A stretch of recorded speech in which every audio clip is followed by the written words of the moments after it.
Xobani kuYehova mhlaba wonke. Khonzani kuYehova ngobuqobo. Masize ebusweni bakhe ngendanduluko zovuyo. Yazini uba uYehova nguThixo, kuye osidalileyo asisithi thina abantu bakhe neegusha zedlelo lakhe. Ngenani emasangweni akhe ngokubulela nasemasangweni akhe endumiso. Yibani nokubulela kuye nidumise igama lakhe. Ngoba elungile uYehova, ububele bakhe bungenaphakade, nenyaniso yakhe ihleli kwizizukulwana ngesizukulwana. Masindulule lenkonzo yakusasa nje ngokucula kunye kumacula siwisile 343. Wenyuka wenyuka, vuyani vuyani, kusinda umphefumlo embandezelweni. Waqhawuka owenyama umxokelelwane, wamkela imiphako esekukhanyeni. Sobuya simbone engqungqutheleni, ngemini inkosi iyakuza kukweba. Okwesekunene esekubungqeleni, igameni kungunaphakade indyweba. Masithandaze. Umthandazo wethu icawa elandela mhla wokunyuka kukaKristu. Thixo ngumdali, ubungcwalisa uphakamisele ebumkanini bakho ezulwini, okuphela konyana wakho uYesu Kristu ngokoloyiso olukhulu. Siyakubongoza ukuba ungasishiyi sedwa singenamthuthuzeli. Uze ke usithobele umoya wakho oyingcwele, asonwabise, asiphakamise nathi, size kuloo ndawo akuyo umsindisi wethu uKristu, ohleliyo elawula ngokubukhosi kunye naye umoya oyingcwele.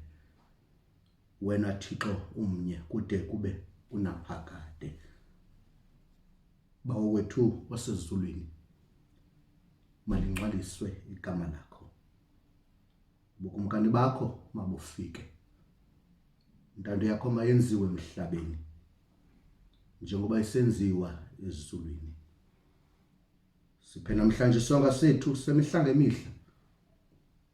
Usixolele izono zethu njengoba nathi sixolela abo basonayo thina. Ungasingenise kuyindweni, sisindise ngohlakalweni, ngokuba bumkani bobakho namandla wakho, ubungcwalisa bobakho ngokukude kube ngunaphakade. Amen. Sasa nje masimvuthi ixethetha nathi kwisifundo sethu kwivangeli kaKristu ngokubhalwa ngumvangeli uLuka, isahluko 24. Siqalele ukufunda kula verse 50. Siphele ekupheleni kwala verse 53. The Gospel according to St. Luke chapter 24. We commence reading from chapter verse 50 to 53. Isihloko ndaba unyuko lukaYesu. Masifunde ke kaloku warholelwa ngaphandle kodwa kwaba seBhethani. Wabaphakamisela izandla zakhe wabasikelela. Wathi ekubasikeleleni kwakhe wahluka kubo, wenyuswa wasiwa ezulwini. Baza bona bakuba bequbudile kuye, babuyela eYerusalem benovuyo olukhulu. Babana behleli etempileni bedumisa, bebonga uThixo. Elilizwi lenkosi uThixo hlala emazulwini makalisikelele ngokude benaphakade. Amen. Masilithabathele ithuba ke sinikele kumongameli weSecond umfundisi uMananga azosinika umyalezo wethu wosuku. Ndinikela kuwe ke bawumongameli. Enkosi.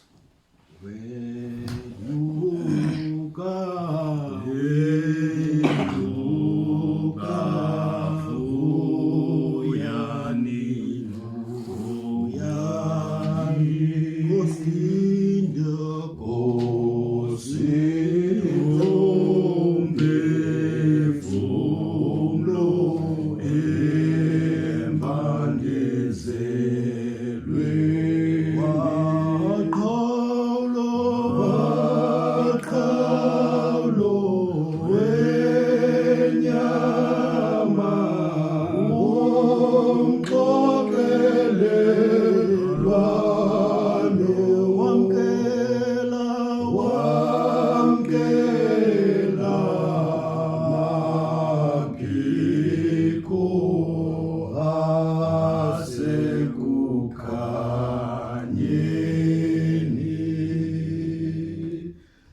Khamele ngcwele thandwa ngithixo. Lusuku lokugqibela namhlanje ulizwi enyama. Nango ke ethe chu. Ebheke eBethani uhamba nabadisipile bakhe ngoku sebelishumi elinanye. Umangaliso ke lo wokugqibela kuyo yonke imimangaliso yakhe.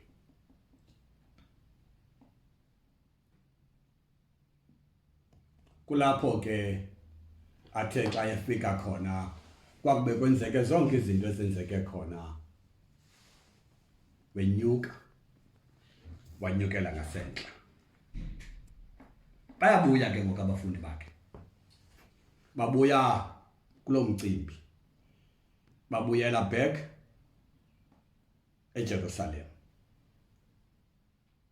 Athi xa ethetha ke ugqirha umvangeli uLuka kulamqolo wama-52 kwesahluko sama-24 baza babuyele eJerusalem benovuyo olukhulu. Iyabhida ke lento. Iyakudinga uqwalasela into kokuba kuthini uba novuyo olukhulu wawulahlekelwa ngumuntu obukade uxhomekeke kuye, ngumuntu obukade umthanda, ngumuntu osenhliziyweni kuwe. Into elindelekileyo into kokuba yakuba njalo imeko wakulahlekela. Kufanele kokuba kukho incwina nezililo nokumbombozela kodwa uthi uLuka xa ebhala xa bebuyele eJerusalem kwenzeke yonke lento selehlukene nabo. Babuya benovuyo olukhulu. Ukusukela emnqamlezweni ukuyotsho elivukweni lamadoda awalazi uvuyo. Okokoko kwabanjalo ngaloo mhla wasemnqamlezweni kude kuyoba ngaloo mhla wavuka ngayo nangazo zonke iintsuku zima-40 emane ebonakala phakathi kwabo. Lona uvuyo into abangalaziyo. Kodwa ngoku xa bebuya eBethani bebuyele eJerusalem uthi uLuka babuya benovuyo olukhulu. Ena nto ndifuna siyiqwalasele into kokuba ubaba baba novuyo lunjani na olukhulu emva kokuba behlelwe yile ntlekelo behleleyo kokuba uKristu ebebekade bexhomekeke kuye ngento zonke, ebebondla, ebaseza, ebaphilisa, ebanika zonke izinto abazidingayo, ebabonelela ngobomi babo. Kodwa ngoku xa selemkile ngasekho phakathi kwabo uthi umbhali babuya benovuyo olukhulu. Enye yezinto endicinga into kokuba ibangela into kokuba la madoda athi xa abuye novuyo olukhulu kukukhumbula namava nokuqwalasela nokujonga ngasemva aphasuka khona noKristu nezinto ngezinto uKristu abenzele zona. Yakwehla lento yehlayo bawuphelelwa lithemba lithi bali yanhliphuka icawa kwaphela ububona zathi izinto bebekade bebambelele ngazo nensika bebekade bezibona ebomini bazibona ziphalala. Enye yezinto ebangela into kokuba ngoku xa bebuyele eJerusalem babuye benovuyo olukhulu zingcinga nenkumbulo nokubuyela emva apho basuka khona. Ekwehleni kwayo yonke lento ngoku sekubuyelwa ngasemva eJerusalem benovuyo olukhulu yinto kokuba kuhleli kubo ezingcingeni bayakhumbula apho nezinto ngezinto uKristu abenzele zona ngamaxesha okubandezeleka kwabo. Emxhiphukeni kwabo sibabona ngelinye ilanga ababini sebelahlekile bebuyele emva eEmmaus. Bathi endleleni xa bebuyele eEmmaus besinethemba lokokuba nguye. Ngamanye amagama ithembe bekade sinalo ngokapha ebomini alisekho, liphelile.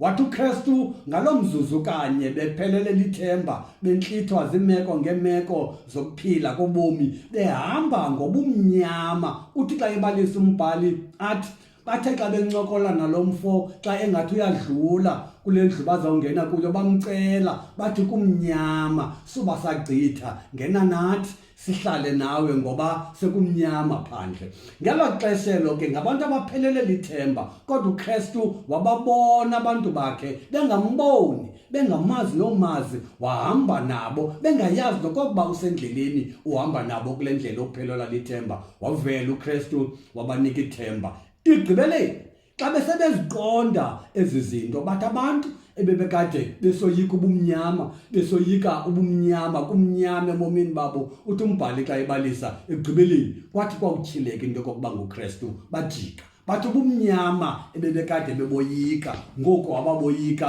kwangobo busuku, kwangobo bumnyama, bajika babheke eJerusalem. Ubumnyama bukade bukhona kubo, ngoku bajika kwakukhanya. Lwathi uloyiko ebelikade lukhona alabikho, bajika babuyele emva eJerusalem. Mhlawumbi nale into ithe qatha ezingqondweni zabo.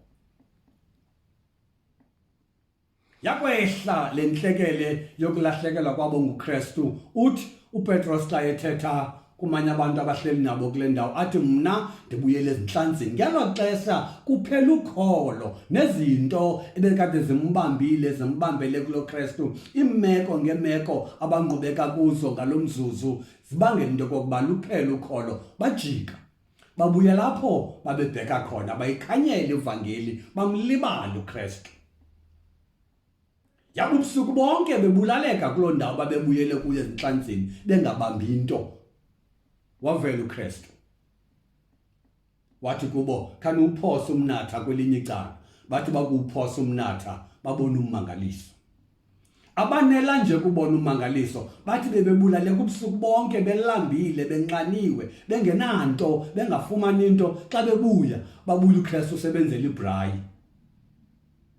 Bakhumbule ezo zinto ngoku, ekokuba ekuxakekeni kwethu, ekungazini kwethu, ekubulalekeni kwethu, ekungambonini kwethu, ekupheleleni kwethu lukholo nokumlahla kwethu, yena khanga silahle, ebehamba nathi ngamaxesha onke. Singamboni kodwa yena ebesibona. Singamazi okokuba undawunina, yena ebesazi okokuba sindawunina. Kwimbandezelo, kumaqhwa ebekade sinqumla kuwo, siphelelwe lithemba, singamazi okokuba usekhona, usahamba nathi, usasikhathalele. Yena uKristu ebekhona ehamba nabo ebakhathalela. Kwigumbi eliphezulu bahlela apho bazivalele, bayoyika, bathetha izinto ngezinto.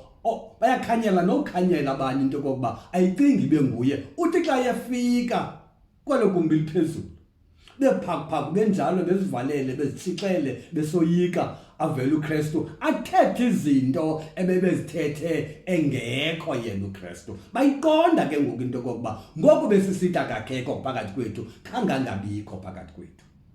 Ngexesha besihambe eMaus ebehamba nathi, ngexesha simbombozelayo ebesiva ekhona, sicinga uba thina usilibele, sicinga uba thina usilahlile. Ngexesha sibulalekayo elwandle ubusuku bonke singabambi into, ukho yena usijongile, uyazazi izidingo zethu, nguye nalo wenza igqibo, nguye nalo wade wasinika amandla xa sivuka kusasa. Ngexesha sikwigumbi eliphezulu sithetha izinto ngezinto ngaye uKristu, ngoku bayayiqonda into yokokuba sicinga uba uKristu usishiyile, bayayiqonda into yokokuba khange aqalise uKristu kushiya, kodwa uKristu ebekho ebehamba nathi. Ngoba mve xa efika kwigumbi eliphezulu athi kuye uThomas, ethe apha Thomas.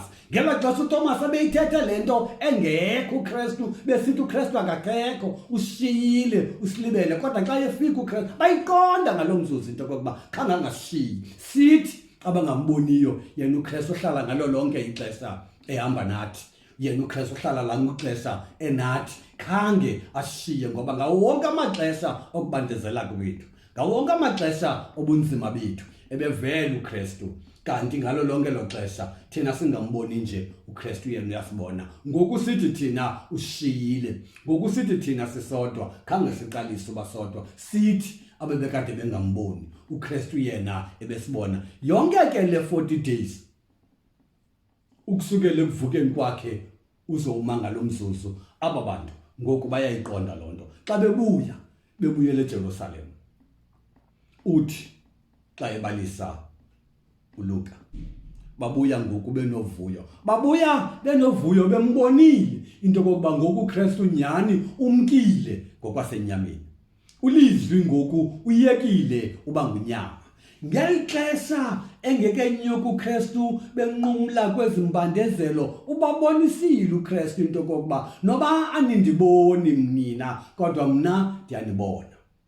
noba nina anindiva kodwa mna ndiyaniva ngalo lonke ixesha nisehla nisenyuka mna ndinani noba nina anindiboni xa enyuswa ke ngokuphambi kwabo la madoda awanaxhala ayayazi into kokuba besikade singamboni besikade singamva thina kodwa yena khange angasiboni khange angasiva ngalo lonke ixesha ebehamba nathi kwathi ukoyika bukade bukhona lathi xhala ebelikade likhona ngoku xa bembone esenyuka laphela kubo yiloo nto umvuluke sithi ngoku bathi xa bebuyele eJerusalem babuye benovuyo olukhulu ziphelile ezo nxwaleko aphelile lo maxhala ngoba uKristu ubabonisile into kokuba ekungandibonini kwenu akuthi into kokuba ndikho phakathi kwenu ekungandivini kwenu akuthi into kokuba mna andiniva ndiyanibona kwimeko zonke ndiyaniva kuzo zonke izinto enizithethayo xa bebuya ke ngoku uthi umbhali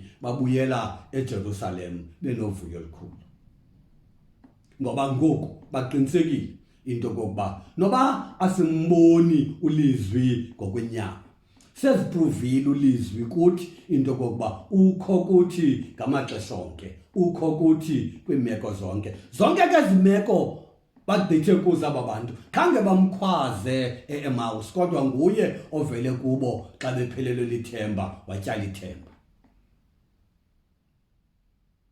kololwandle laseTiberiya khange bambize bebebulaleka bodwa wababona uYesu kokuba bayabulaleka bathi phambi kokuba bamkhwaze ekubulalekeni kwabo weza uYesu wababona kwimbulaleko yabo wabakhulula akonela nje kubakhulula ngalamzuzu wathi ugqiba wabondla wabanika amandla wabobuyisela endleleni kwala gumbi liphezulu bephakuphaku benjalo bengakhange babe bamkhwazile kodwa yena uKristu wayibona ingxaki abakuyo wayibona nengxaki abakuyo Thomas wavela phakathi kwabo wathetha izinto ngamanye amagama ebaprovela into kokuba khange ndingabikho ingxaki into kokuba nini anindiboni mna ndikho ndinani ngamaxesha onke ndiyanibona kuzo zonke imeko eningqubeka kuzo xa bebuya ke ngoku bebuyela eJerusalem abayixelelwanga into kokuba kuza kwenzeka ntoni na uqhubeka ngokubheka phambili bona nabo kodwa baqinisekile ngoku into kokuba umkile ke ngoku ngokwasenyameni phofu ngalo lonke ixesha bebengakhange babe bayambona ngokwasenyameni ngexesha avelayo kubo bexakekile eEmmaus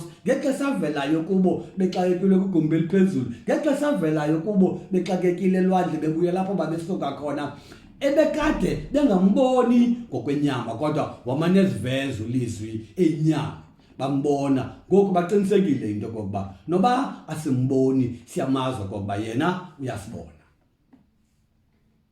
ithemba ngoku ebelikade lifile lankcenkcesheleka ukholo obelikade lubolile ngoku lwaphila nokholo obelikade ngoku luyekeyeke ngoku lomelela babuyela ke ngoku eJerusalem and for the first time emva kwasemnqamlezweni uthi umbhali babuya benevuyo and babuyela bheke etempileni beyomdumisa uThixo ndifuna ukuthi kuthi rhamente nakaloku nje kwimeko ngemeko esingqubeka kuzo kumaza ngamaza ahambe sarhe ebudeni bendlela kumazembe ngamazembe ahambe gawula ukholo lwethu ukho yena ngalomizuzu kanye uyasibona ukho yena ngalomzuzu uhamba nathi. Uba la madoda yawanceda into kokuba a reflect kwi-experiences zawo nemeko angqubeke kuzo, into enongakuncedi na wena xa kwimbandezelo kuzo unokhu reflect ngezinto ezinkulu Thixo akwenzele zona ebomini. Uba ungakuhlale phansi nakweyiphi imeko ongqubeka kuyo and ureflect back kwizinto ngezinto nemeko ngemeko akunqumlise kuzo uKristu, so uphelele lithemba, so ulahlekelwe lukholo, so uzincamile wena, so umkhalele, kodwa uKristu wavele ebomini bakho. Zaziwa nguwe ezo meko, wagona uKristu, wahamba nawe, wakunqumlisa kwizinto ngezinto. Akhumbule zonke la madoda ngoku, areflecta kwezabo ii-experiences, uKristu ahambe nazo, selephelele lithemba. Xa enyuka ke ngoku awanaxhala la madoda, abuyele eJerusalem enovuyo, into engakhange yaqale yabakhona ngaphambili, kodwa ngoku anovuyo because ayayazi into kokuba nguThixo okho endaweni zonke, nguThixo okho ngamaxesha onke. Ayamazi into kokuba ngoku uhamba nathi, ekungambonini kwethu ayitsho into kokuba yena akasiboni, ekungamvini kwethu ayitsho into kokuba yena akasiva. Ngamaxesha okubandezeleka kwethu, ngamaxesha embandezelo zethu, ukho yena uyasiva, uhamba nathi ngamazulu onke. Kalo mazwi ndifuna ukuthi konerhamente, xa enyuka uKristu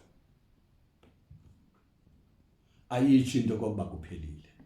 Xa enyuka uKristu ithi lento ukwethu ngoku masibuyeleni back apho sasuka khona, masibuyeleni back elikholweni lwethu, masibuyeleni back ethembeni lethu, siqinisekile, sisazi inye into ezawusinceda kuloo nto. Umuntu ngamnye reflecta ngokunokwakho kwimeko ngemeko uKristu akugqithise kuzo. Reflecta ngokunokwakho kumaxhala ngamaxhala othe wanqumla kuwo, kodwa uKristu wahamba nawe, wakuchantamisa, wanguKristu kuwe, wanguThixo kuwe, kwade kwangalo mzuzu. Yena ulilanga lethu, uyakhanya phezu kwethu, umphefumlo ngalo lonke ixesha ongeke ungaboni apho uhambela khona xa uhamba naye, ngoba usibona singamboni, usazi singamazi, usihoye singamhoyanga, sesithetha izinto ngezinto ngaye, kodwa yena uKristu ngamaxesha onke okubandezeleka kwethu, yena uKristu ukho uhamba nathi. Masibuyeni ke ngokurhamente, sibuyeleni back apho besifanele basesoka khona. Yaziwa sithi ke iJerusalem yethu, kulapho kumpompoza khona lo mthombo wobomi obungunaphakade, kulapho kumpompoza khona ezo zinto. Yiloo nto umvayo ngasentla athi kubo, senihlale nilinde idinga lokuhla komoya omngcwele. Ukufezwa kwamadinga kuzawulinda eJerusalem. Noba imeko seyisithini na, noba sekusenzeka ntoni na, umuntu ngamnye makaqoqoshe, avuthulule, abuyele back eJerusalem, ngoba ukufezwa kwamadinga kulapho siza kulinda khona. ngoKristu inkosi yethu ngokunanganaphakade. Amen. Sikhokele ngomthandazo mongameli. Egameni loyise nelendodana nelikamoya ongcwele, uNkulunkulu oziqu zintathu nguNkulunkulu umnye. Nasekuseni inkosi sisondela kuwe sibulela, sisithe Nkosi mzali ngelizwi lakho. Enkosi Thixo wethu ngale mini osibabale ngayo, imini inkosi yokukhumbula unyuko lukaYesu. Sibulela Nkosi ukwazi ukuthandwa nguwe noma thina Nkosi sikulibele. Siyabonga Nkosi ukuthi noma singakuva wena Nkosi yethu uyasiva. Sibonga Nkosi ukuthi la ileso lenyama lingakwazi kukwelama khona, kanti Nkosi sinaliliso lomphefumulo lona Nkosi elinakho ukwelama. Avuleke Nkosi amehlo ethu ngabanye omphefumulo khona ukuze Thixo wethu ezindaweni zonke naphansi kwemeko zonke simane njalo sikwazi ukubona izinto ezinhle nezinkulu osenzele zona. Yala Nkosi ukuba kuvale kwamehlo ethu omphefumulo akungawo Nkosi esikwazi ukuthi sibone izinto ezinhle ezenziwa nguwe nalapho Nkosi wena uhambela khona. Siyakuthandaza ke Nkosi, sikubulela, sikuthandaza Nkosi nangenxa yelizwe lethu. Sithandazela Nkosi bonke abantu bakhe abaphangele kule mihla. Sisithi Thixo wethu phinda ubathi wambu ngephiko lakho lobubele, ubagcine Nkosi, ubakhusele. Sithandaza ke Nkosi, sithandazela zonke inqondi nabanamandla Nkosi okulawula imicimbi yeli lizwe. Sisithi Nkosi bakhokhele njalo ngomoya wakho oyingcwele, ngoYesu Kristu Inkosi yethu obusayo manje kanye nawe nomoya oyingcwele kuze kube phakade. Amen. Lithi lawuphuma budede bumnyama kuvele kukhanya. Lizwe linamandla ke nakule insunguzi, thetha Nkosi kudede bumnyama kuvele kukhanya. Nguwe wedwa phela undeli lesabatha onezandla ezinempilisi ezithi zawuphulula imizimba ngemizimba edutywa zizinto ngezinto kobubomi sibe khona isiqapho. Eso sandla sakho ke kumkani kwizibhedlele ngezibhedlele, kumakhaya ngamakhaya adutywa zizinto ngezizinto. Sithi yolule eso sandla sakho uphulule kulo mizimba sizosiva isiqapho. Singabantu bakho noba sinje, ungowethu wena nobunjalo. Nkosi sithembe wena masingaze sidaniswe. Lutho fefe uthando nobudlelwane obakho unyana nomoya oyingcwele nakaloku nje bube kuthi kude kubuye uKristu Inkosi yethu. Amen.